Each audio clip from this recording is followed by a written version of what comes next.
By the year 2020, women will control 2/3 of the country's wealth. So for all you women out there, it's time to take an active role in your finances. Joining us as we empower women to make better choices for a more secure financial future is Angelina McCarthy, an agent for New York Life. Good morning. Welcome to the show. Good morning. Thanks for having me, Olga. Are you kidding? I have to read this quote again. Thanks for being here. Listen to this again. I have to repeat it. By the year 2020, women will control 2/3 of the country's wealth. That is astonishing. I mean, we're really taking the lead financially. We're living longer than men. Haha. So the most important thing here, I think, is for women to understand that even though we're doing that, there are steps that we need to do to ensure that financial future, right? You are so correct, because in 2020, we will literally see that women will control 66% of the nation's financial wealth. It's amazing. We have come a long way. We have come a very, very long way. So the beauty is that women are in control and need to understand their finances much better these days. So women need to focus in on having set, straight, specific goals. If you have a timeline, for example, in the beginning of your finances, you want to know exactly what you need and when and by when. So as an example, let's just say you're thinking about life insurance. When should I get life insurance? When is it important to have it? Should I have it?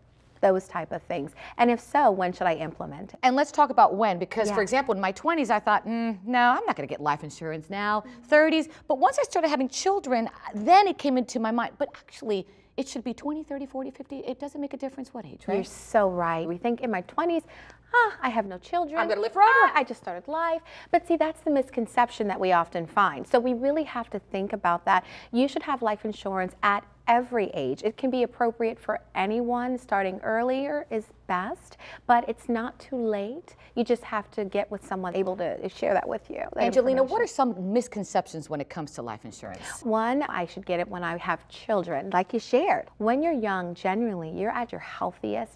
You have to keep that in mind. So you need to get life insurance as soon as possible. Also, you never know, there could be something that comes about where you pass away too soon. You may not want to leave any debt out there. Right. You want to make sure you cover those things. You may have to take care of a sibling or a parent and you pass away too soon. So in your 20s is a good time to do it. Plus, initially, just keeping in mind, we generally are insurable at younger ages.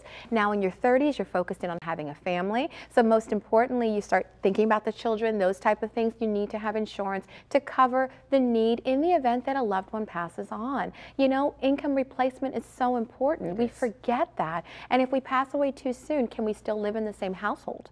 Can we still, do the things we planned on doing? Can the kids still go to college? But with life insurance, we can at least be on a straight path if we consider it sooner than later. In our 40s, we start thinking to ourselves, I've got my IRAs, I've got my 401ks, I've got things in place.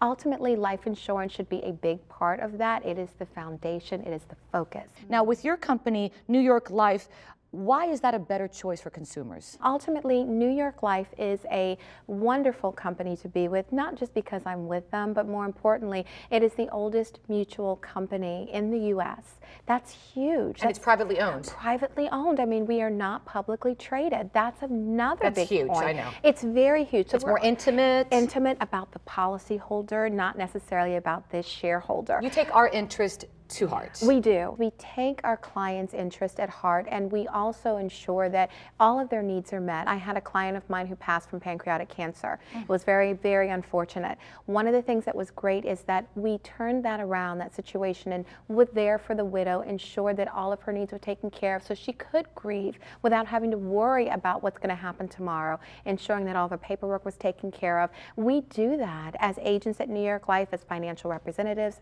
even as financial advisors. That is what we do. We go above and beyond because our client, in many cases, is like family, and that's how we see it. And for our viewers out there who'd like to learn more about the company, where can they go? They can go to our newyorklife.com website. It is very informative, and that will provide a lot of information. I know it's a tough subject. I know most people don't want to talk about it, but it must be talked about and it must be done. It must be. It's essential, and at any age. This is not just your old school life insurance. Thank you so much. I really appreciate your time. Come back again. Will do. All right. And to learn more about planning for your financial future, you can also visit us at thebalancingAct.com or log on to Facebook /The Balancing Act Fans.